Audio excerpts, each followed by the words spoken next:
إلى حضرة النبي صلى الله عليه وسلم وآله الكرام أصحابه الكرام شيء لله له الفاتحة. أعوذ بالله من الشيطان الرجيم. بسم الله الرحمن الرحيم. الحمد لله رب العالمين الرحمن الرحيم مالك يوم الدين إياك نعبد وإياك نستعين اهدنا الصراط المستقيم صراط الذين أنعمت عليهم غير المغضوب عليهم ولا الضالين.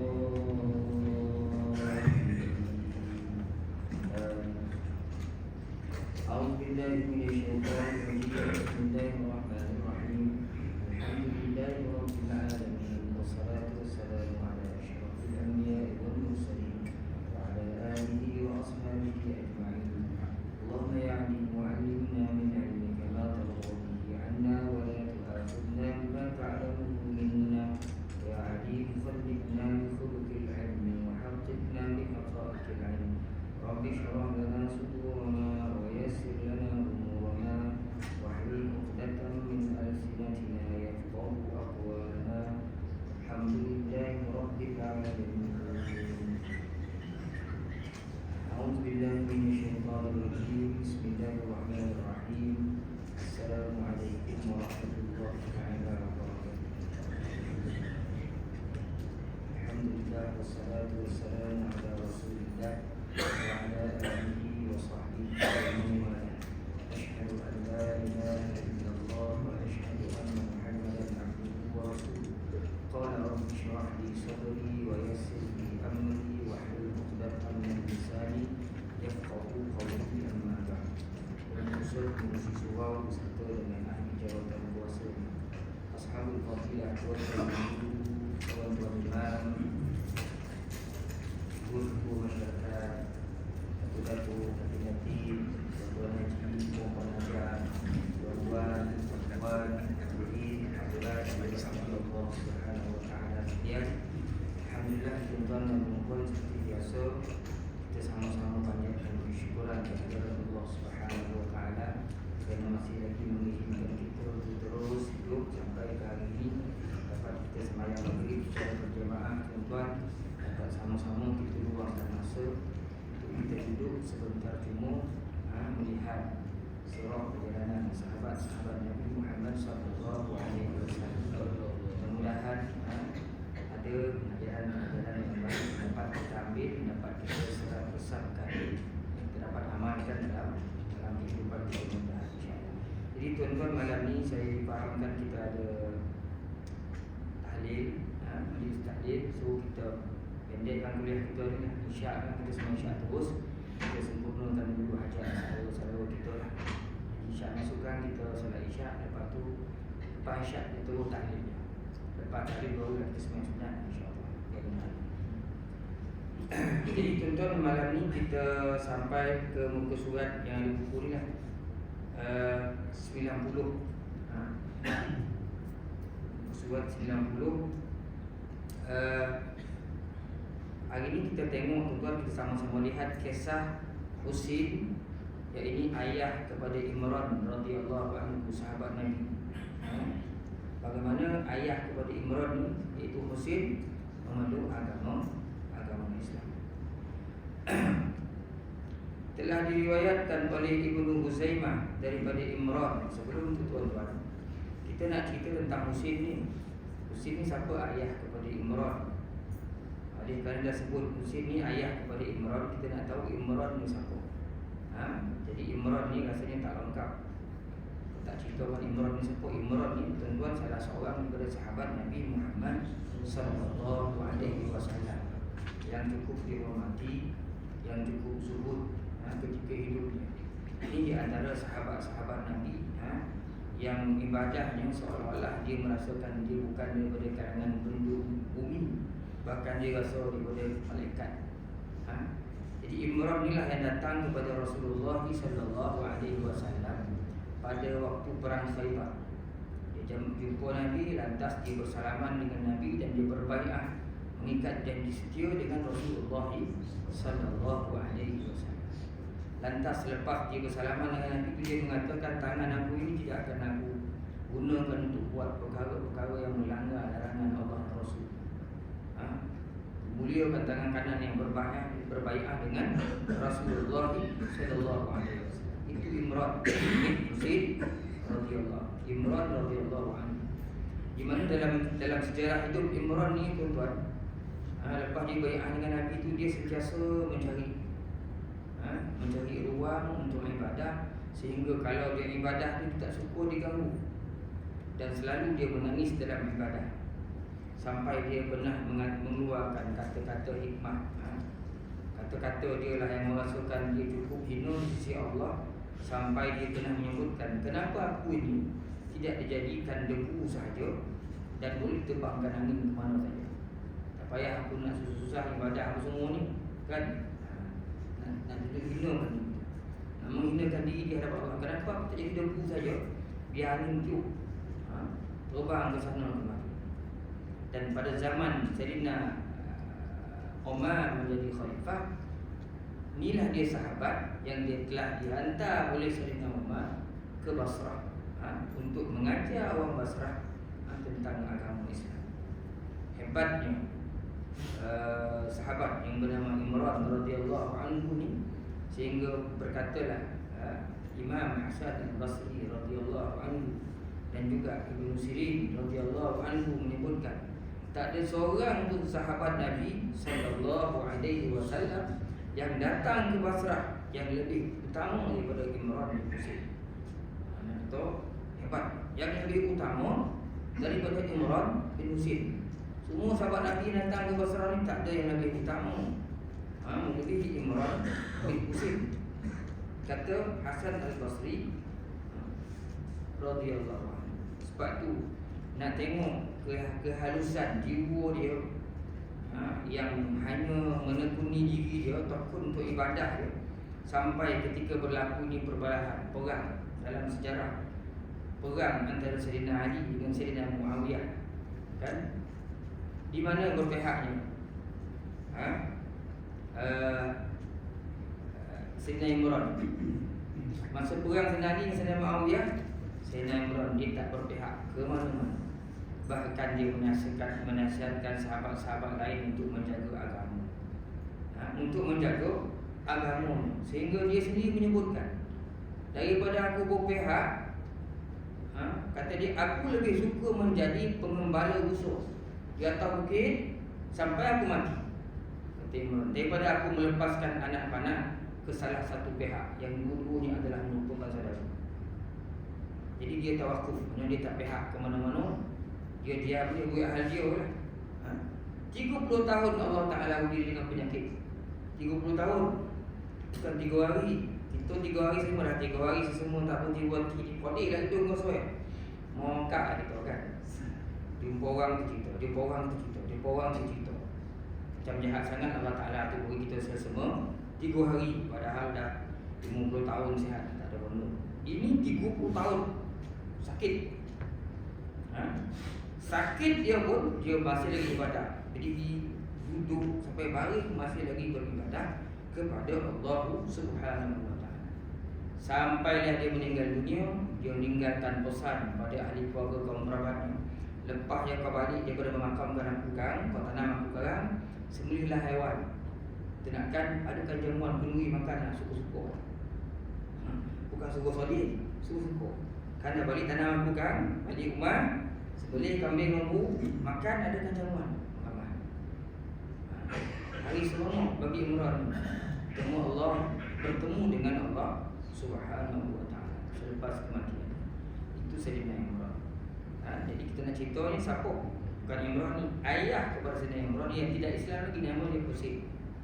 Jadi satu riwayat daripada Ibnu Huzaimah, daripada Imran bin Halid, daripada Talib bin Muhammad, daripada Imran bin Husain, daripada ayahnya, daripada datuknya, sesungguhnya orang Quraisy pernah mendatangi Husain. Mereka itu sangat menghormatinya dan bertanya, tanyakanlah kepada Muhammad sallallahu alaihi wasallam, mengapakah dia mencaci maki Tuhan-Tuhan kami? Orang-orang Quraisy datang jumpa Husain ni, subuh. Husain ni macam dua kabilah lah, orang hormat dia. Kau pergi jumpa Muhammad, tanya dia kenapa Muhammad ni cukup sangat mencaci Tuhan-Tuhan kita ni.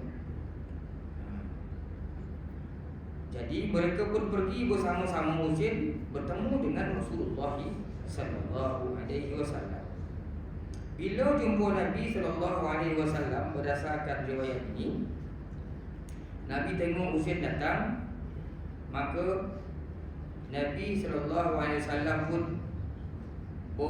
berkata, berikan tempat luas kepada orang tua ni. Orang tua ni, orang ramai ikut ni. Sedangkan Imran beserta kawan-kawannya semuanya berkumpul di situ. Imran ada kat situ lah, dengan kawan lain. Jadi orang Quraisy, sebahagian Quraisy datang dengan Husain, tanya Nabi. Nabi mulia, berikan nama itu, kata Rasulullah. Apakah benar kata Husain ni tanya Nabi, yang dikatakan oleh kaummu bahawa engkau mencaci maki Tuhan-Tuhan kami, padahal ayahmu adalah seorang yang baik? Ayah kau baik, betul kau caci Tuhan kami ni? Siapa tak kenal Abdullah bin Abdul Muttalib? Jadi bila tanya macam tu, Nabi menjawab, wahai Husain, sesungguhnya ayahku dan ayahmu adalah dalam neraka. Nabi sebut ayahku dan ayahku dalam neraka. Ini nanti kita bahas. Iya, kau ayah Nabi dalam neraka. Lain cerita tu kan. Tapi kita bahas sebab ada kecenderungan hari ini orang yang menyampaikan kepada anak-anak kita dan mengajar mak ayah Nabi dalam neraka. Sebab tak beriman. Memang hadis sahih. Sahih daripada Bukhari, Muslim Bukhari. Seorang lelaki kepada Nabi, di mana ayahnya? Wahai Rasulullah, ayahku dalam neraka. Jadi hadis itu diperbahaskan oleh para ulama. Nanti kita bahaskan sikit supaya kita nampak pokok perbahasan ini. Macam mana kan kalau orang tanya, betul kau ayah Nabi dalam neraka ni? Di sini Nabi sebut kepada Husain, ayah aku dan ayahmu dalam neraka. Inna abi wa abaka finnar. Ayahku dan ayah kau dalam neraka. Wahai Husain, berapa Tuhankah yang kamu sembah? Nabi tanya Husain. Husain jawab, ada 7 Tuhan berada di bumi dan 1 berada di langit. Ada 8 Tuhan. 7 kat bumi, 1 di langit. Nabi pun bertanya, bila kamu ditimpa kemalangan, kepada siapakah kamu akan meminta pertolongan? Nabi tanya Husain. Jawab dia, aku akan minta pertolongan kepada Allah yang di langit. Nabi tanya lagi, bila harta engkau habis, maka siapakah yang, kepada siapa kamu minta pertolongan? Dia jawab, kepada Allah yang ada kat langit. Nabi tanya lagi. Nabi cakap, maka perkara ini dia sendiri yang memakbulkan. Apakah kamu akan berterima kasih kepada seluruh Tuhan-Tuhan itu? Kau susah, kau tipu masalah, waktu kau habis semua, kau sendiri cakap minta tolong ke Tuhan yang di langit. Kau cakap Tuhan Allah. Tak marah ke Tuhan-Tuhan yang lain ni, yang 7 orang di bumi ni? Sedangkan kau sendiri cakap Allah Ta'ala yang makbulkan. Apakah benar kamu rela bersyukur kepadanya itu, atau kamu takut kepadanya? Jawab Husain, sudah tentu tidak kepada seluruh Tuhan itu, namun hanyalah salah satu daripada Tuhan-Tuhan. Aku terima kasih bersyukur ke satu Tuhan dia, bukan semua Tuhan saja. Tuhan yang Tuhan Allah ya, Allah dia. Tuhan-Tuhan yang 7 lain tak ada, kata Husain. Sedangkan waktu itu aku merasakan bahawa aku tidak pernah ditanya seperti itu. Ini kata apa ni? Imran. Aku tak pernah bertanya macam tu pun. Kemudian Rasulullah sallallahu alaihi wasallam berkata kepadanya. Rasulullah tanya, wahai Husain, masuklah ke dalam agama Islam agar engkau selamat. Nabi dakwah, ya Husain, aslim, masuklah dalam agama Islam. Taslim, kamu akan selamat. Apa Husain jawab? Masuklah ke dalam agama Islam. Kata Husain, sesungguhnya aku ini mempunyai keluarga dan kaum, maka apakah yang aku akan katakan? Innali qauman wa ashiratan, famaza aqul. Aku ada kaum, ada pokok. Kan apa nak cakap dia orang kalau aku masuk Islam?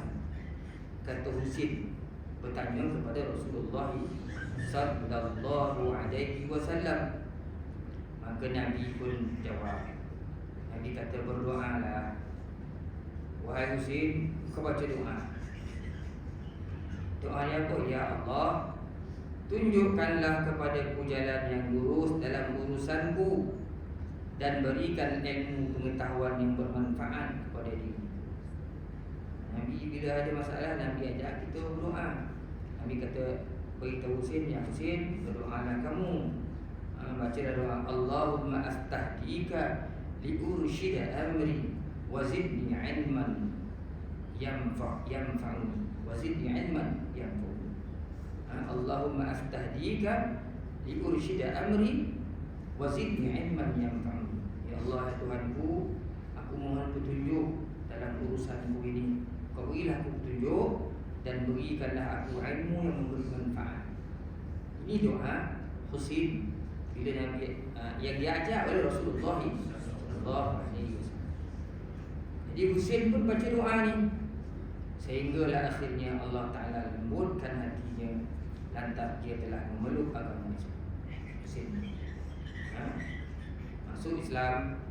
Maka bila dia memeluk agama Islam, dia bersyahadah di hadapan Rasulullah sallallahu alaihi wasallam, maka bangkitlah sahabat Nabi yang bernama Imran bin Husain ni, anak dia lah. Sebagai tanda penghormatan, dia terus cium kepala ayah. Dia cium kepala ayah. Kita ni dipersaudarakan kerana keimanan kita. Zaman dulu sahabat-sahabat memusuhi Nabi, memusuhi Nabi, maksudnya memusuhi dia kalau dia beriman. Walaupun nama ayah, siapa yang memusuhi Nabi akan dimusuhi, walaupun ayah, walaupun anak atau ayah ada kaitan. Dulu kita dah bahaskan. Sayyidina Abu Bakar sendiri mencari anaknya yang bernama Abdul Rahman untuk dibunuh dalam perang Badar kerana anaknya bersekongkol dengan orang Quraisy. Sahabat-sahabat Nabi semua tak ada masalah untuk bunuh ayah sendiri, anak sendiri, kalau menentang Nabi Muhammad SAW dan agama. Imran bila dengar ayah ni musyahadah, dia terus dicium kepala ayah, tangan dan kedua kaki. Bila Nabi tengok, Nabi SAW rasa cukup terharu, menangis Nabi SAW. Sambil Nabi berkata, aku menangis kerana melihat perbuatan Imran yang amat mengharukan sekali, di mana ketika ayahnya masih kafir memasuki ruang ini, Imran tidak pernah bangkit menghormati. Masa Imran duduk dengan Nabi, kok ayah datang, dia tak bangun pun. Orang kafir dia tak bangun. Masa ayah dia kafir, bahkan dia tidak mahu menoleh kepadanya sama sekali, mandang pun tak upaya. Masa ayah dia kafir.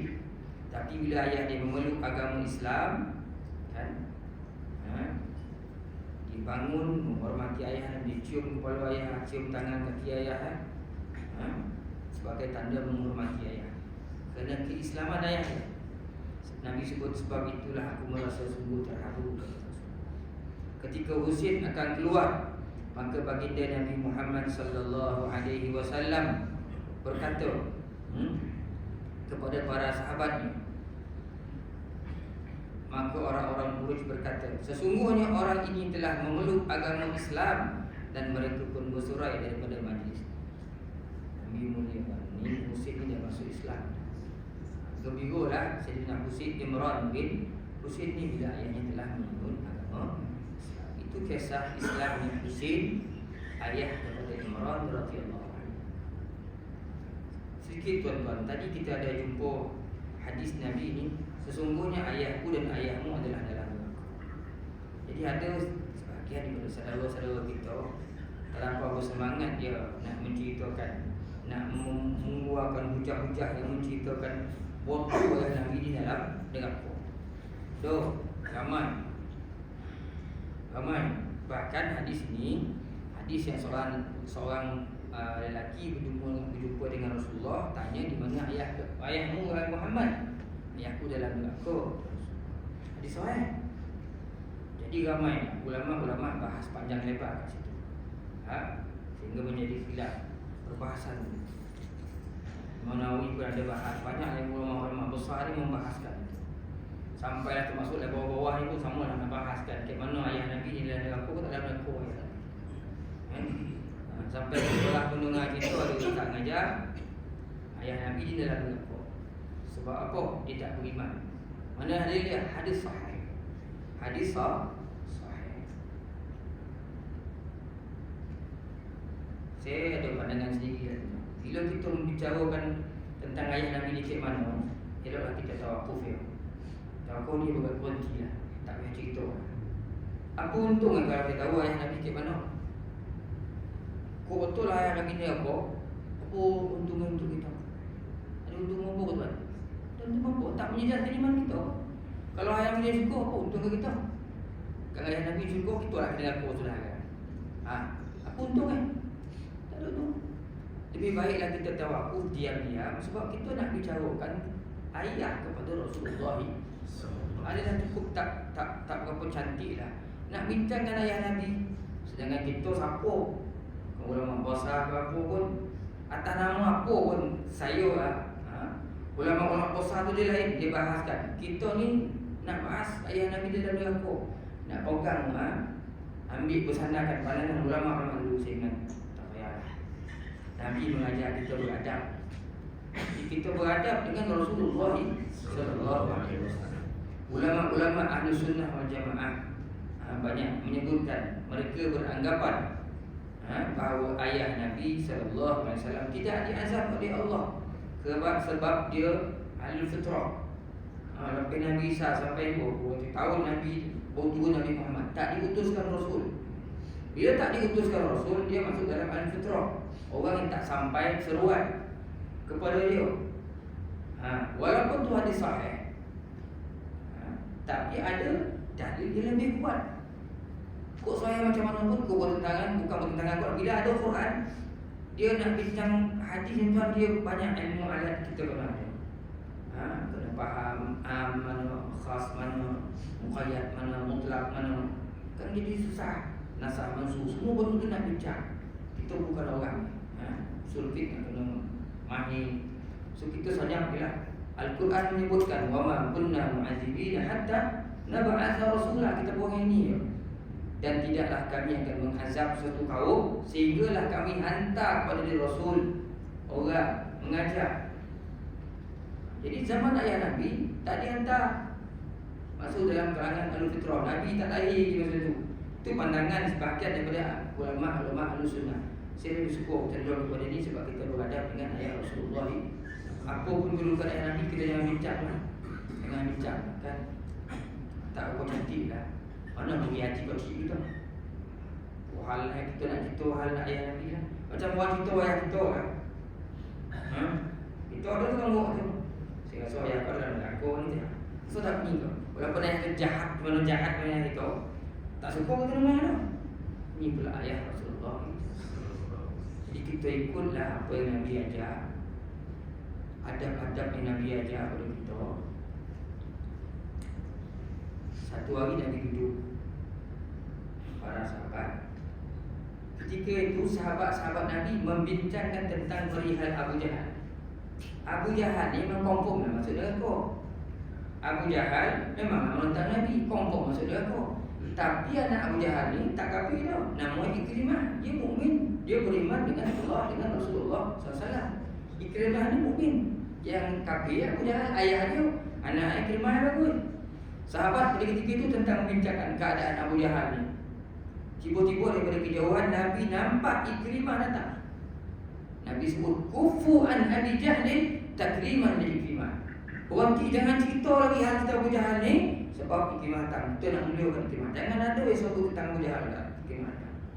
Itu Abu Jahal dah tentu kafir masuk neraka. Nabi pun kata jangan cerita sebab Ikrimah datang. Memuliakan Ikrimah. Nabi aja. Nabi ajar. Jangan cerita hal orang kafir tu. Walaupun kau masuk neraka sebab anak Nabi Iman dah datang. Tak salah kita nak cerita kepada Rasulullah. Ini pula kita nak cerita pula hal ayah Nabi pula sallallahu alaihi wasallam. So kita elok diam senyap-senyap ya. Tak payahlah kita atas dasar apa pun ilmu pun nak cerita nak tunjukkan kita faham nak ilmu dia, tak payahlah. Kita senyap-senyap ya. Janganlah kita bincangkan.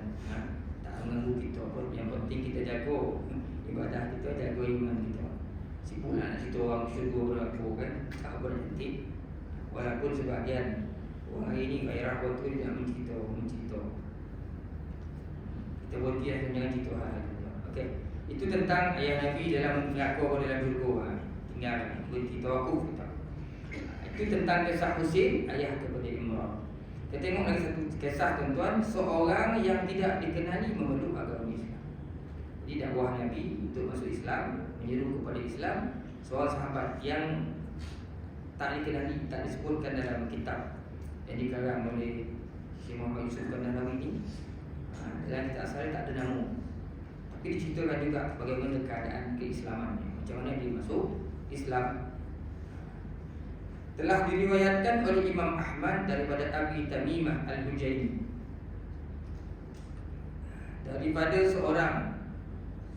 daripada salah satu kaumnya, bahawa orang itu pernah datang kepada Rasulullah sallallahu alaihi wasallam. Orang itu pernah datang kepada, atau orang itu pernah berkata, aku pernah melihat baginda Nabi Muhammad sallallahu alaihi wasallam.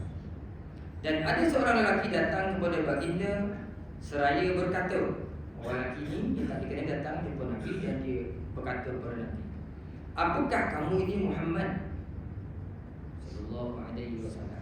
Tanya Nabi, kamu ni Muhammad kau? Maka jawab Rasulullah sallallahu alaihi wasallam, ya, aku ini adalah Muhammad. Tanya orang tu lagi, kepada siapakah engkau menyeru manusia? Kau bawa manusia, menyeru manusia ni ke mana? Bawa ke mana? Jawab Nabi Muhammad sallallahu alaihi wasallam, aku ini berseru dan mengajakmu ke jalan Allah yang Maha Esa dan tidak ada sekutu baginya.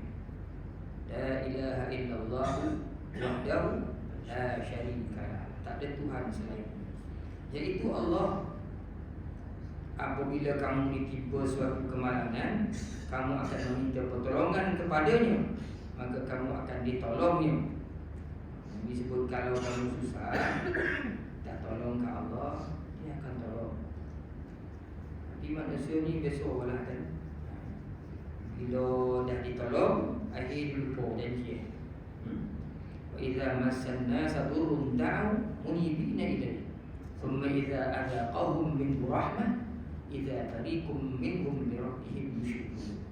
Allah sebut dalam Quran, apabila kami bantu, wa idza massanna sadurun durrun, apabila kami timpakan kesusahan, mudarat kepada manusia, da'a rabbahum munibina ilayhi, bila susah dia pun nampak Allah, berdoa dia kepada Allah, kembali dia kepada Allah, minta tolong kepada Allah. Thumma idza adaqahum minhu rahmah, kemudian apabila kami buang, kami hindarkan dia daripada mudarat itu, kami berikan dia rahmat, kesenangan, hilangkan mudarat itu, idza fariqum minhum bi rabbihim yusyrikun, tiba-tiba sebahagian daripada mereka manusia ni akhirnya dia mensyirikkan Allah, menyekutukan Allah, lupa daripada Allah Subhanahu wa ta'ala. Itu sikap manusia. Wa idza azaqna an-nasa rahmatan farihu biha. Allah Ta'ala sebut, manusia ni bila bagi nikmat farihu biha, dia lekor dengan nikmat tu, hilang dengan Allah Ta'ala, tak nampak dah. Bila aku bagi nikmat, dia lekor dengan nikmat tu, sehingga dia lupa kepada yang memberi nikmat. Orang beri hadiah kita, kita dapat hadiah kepada orang, ucap terima kasih pun tak. Lekor kita ambil hadiah, orang ucap terima kasih, tak, lupa. Tinggal orang tu, lekor berat kita buat hadiah. Itu memang sifat baik. Begitulah sifat manusia. Wa in tusibuhum sayyi'atun bima qaddamat aydihim idza hum yaqnatun. Bila dia ditimpa kesusahan kerana hasil perbuatan tangan dia sendiri, tiba-tiba dia pun berputus asa. Allah Ta'ala cerita sikap-sikap manusia yang tak berbuat bagus.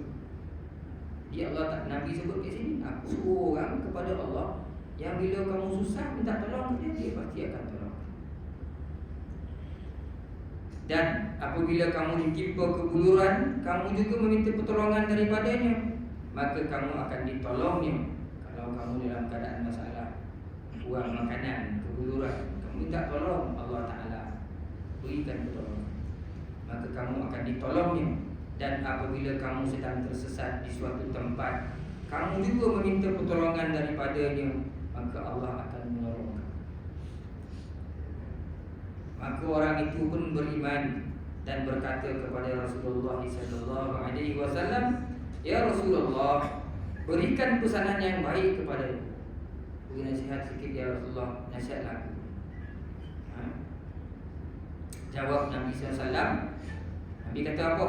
Bila orang minta nasihat, janganlah mencaci kepada sesiapa pun juga. Jangan mencaci, kan dalam Quran. Janganlah sebahagian lelaki mencaci sebahagian yang lain. Boleh jadi yang kena caci itu lebih baik daripada yang mencaci. Janganlah sebahagian perempuan mencaci perempuan yang lain. Boleh jadi yang kena caci itu lebih baik daripada perempuan yang mencaci. Rasulullah sebut macam itu. Jadi jangan caci-caci orang. Jangan mencaci orang kepada siapa pun juga. Maka orang itu berkata, "Sejak aku dipesankan oleh baginda itu, aku tidak pernah lagi mencaci kepada siapa pun juga, walaupun kepada kambing maupun unta." Nabi pesan dia orang, sampai kambing unta tak caci. Kan? Dia salah tak mencaci binatang ni, tuan? Salah tak mencaci binatang ni? Lembu terderak depan rumah kita, babi biar lembu. Padahal tu lembu, kita babi dia lembu. Kita tak pandang haiwan lembu. Bila manusia ni marah, dia tak pandang haiwan, babi punya lembu tadi. Padahal tu lembu tu. Dia ada haiwan-haiwan yang dimakruhkan oleh Nabi Muhammad SAW untuk kita menghina, mengutuk seperti dalam hadis Nabi sebut ayam jantan, dia tak boleh kutuk. Sebab ayam jantan ni pagi-pagi dia pokok, dia ngejut orang. Dalam hadis ayam jantan tak boleh kutuk. Tak boleh kutuk-kutuk dia. Yang terberak itu pun apa? Celako ada yang celako punya ayam baru dan basuh simin tu tadi dia terberak dia kan. Kita marah celako ayam tu. Perbuatan tu makruh, taklah sampai haram. Pagi-pagi dia ngejut kita. Dia ngejut kita. Kan? Dan tentulah dia ayam. Janganlah kutuk-kutuk dia. Kalau jiran sebelah rumah terdekat kat situ, memang jangan kutuk lagi. Kita baik dengan penyapu. Jangan takut. Memang nak pernah marah lah orang terdekat. Ini ayam biasa lah. Memang kau jual ayam itu. Itulah tuan-tuan dalam ilmu akhlak. Kita tengok anak ajar kan. Kita tengok diri kita sendiri lah. Kita tak adalah untuk orang. Tapi kalau boleh sampai kita marah ke, kita fikir ni ayam ni. Kalau dalam ilmu akhlak, haiwan pun tak dibenarkan sama sekali kita nak bantu. Kalau orang yang betul-betul menjaga diri lah, maknanya yang keluar tu sebenarnya itu dalam hati, bukan mulut. Yang keluar tu saat kita marah kambing, bangang lah punya kambing ni, celaka betul lah. Sebenarnya itulah hati kita. Ketika itulah bentuk hati kita. Itulah bentuk hati kita. Lepas tu dalam akhlak dia ajar betul, supaya menanamkan dalam hati ni sifat-sifat yang maha mudah. Walaupun masuk waktu isyak terjadi kejap, kita habis di sini. Walaupun haiwan, jangan kita caci maki macam itu. Tak baguslah. Nampaklah tak mampu apa lah kita kan dulu zaman Imam Syafi'i kan, ketika dia mengetahui seseorang yang boleh banyak meriwayatkan hadis, Imam Syafi'i cari orang tu. Imam Syafi'i jumpa orang tu, dia kenal orang tu, dia ikut orang tu semayang. Lepas tu orang tu balik rumah, Imam Syafi'i pun datang menyusul di belakang untuk ambil hadis daripada orang. Ulama hadis lah, banyak meriwayatkan hadis Nabi. Imam Syafi'i tunggu dia keluar. Ketika dia keluar, orang ni dia gunakan sapu tangannya untuk panggil unta. Seolah-olah dia bawa makanan lah. Nak panggil unta tu, dia tak boleh ikut unta tu. Dia nak suruh unta tu datang. Dia tiba-tiba hand sapu tangan tu, macam ada makanan lah. Jadi unta tu ingat ada makan, unta tu datang. Rupa-rupa tak ada makan. Bila Imam Syafi'i tengok, Imam Syafi'i balik, dia tak jadi ambil hadis kepada orang. Sebab apa? Orang tu menipu unta. Unta pun orang tengok. Tak diterima oleh Imam Syafi'i, tak boleh riwayat hadis sebab menipu binatang. Kita bukan menipu binatang. rumah kita banyak paling orang tipu orang. Anak kita banyak paling orang tipu. Poin mana pak? Ayah pergi makan di sana kot tak jumpa kawan. Padahal kita lalu habis 5 kopi. Mandi lagi kan. Kita makan uti tolu bawa uti goreng ke rumah anak. Tanya mana tipu ya? Tipu kawan. Memang tipu kawan tapi dia tak tipu. Makan. Itu tak bagus sebenarnya kan. Wallahu a'lam tuan. Sepadanya untuk malam ini kita berhenti awal sebab kita nak sempurnakan hajat selalu kita. Kita ada majlis tahlil pagi insya-Allah. Sama-sama berbahagian yang boleh ada masuk lapang sama-sama tahlil bahagian. Sempurnakan hajat selalu kita insya-Allah Allah Taala akan sempurnakan hajat kita. Wallahu a'lam. Qul hadza wa bikum. Assalamualaikum warahmatullahi taala wabarakatuh. Jadi kalau ada soalan tuan-tuan malam ini simpan makruh soalan malam ini. Kita nak cakap kemudian. Bismillahirrahmanirrahim. Alhamdulillahirabbil alamin. Wassalatu wassalamu ala asyrafil anbiya'i wal mursalin wa ala alihi wa ashabihi ajma'in. Allahumma zidna 'ilman nafi'a warzuqna fahma. Allahumma rzuqna fahman nabiyyin wa hifdzal mursalin bi rahmatika ya arhamar rahimin. Allahumma ya muqallibal qulub sabbit qulubana 'ala dinika wa 'ala ta'atik. Allahumma rzuq awladana bin najahi fi kulli imtihanihim bi rahmatika ya arhamar rahimin. Allahumma zallil lahum su'ubata amrihim wa sahhil 'alaihim mashaqqata dirasatihim warzuqhum min al-khairi akthara mimma natlub wasrif 'anhum kulla sharrin innaka 'ala kulli shay'in qadir walhamdulillahi rabbil alamin. Tasbih kafarah dan suratul Asr. Subhanallah wa bihamdihi asyhadu an la ilaha illa anta astaghfiruka wa atubu ilaik. Subhanallah wa bihamdihi asyhadu an la ilaha illa anta astaghfiruka wa atubu ilaik. Subhanallah wa bihamdihi asyhadu an la ilaha illa anta astaghfiruka wa atubu ilaik. Bismillahirrahmanirrahim. Innal insana lafi khusr illa alladhina amanu wa 'amilus salihati wa tawasaw bil haqq wa tawasaw bis sabr.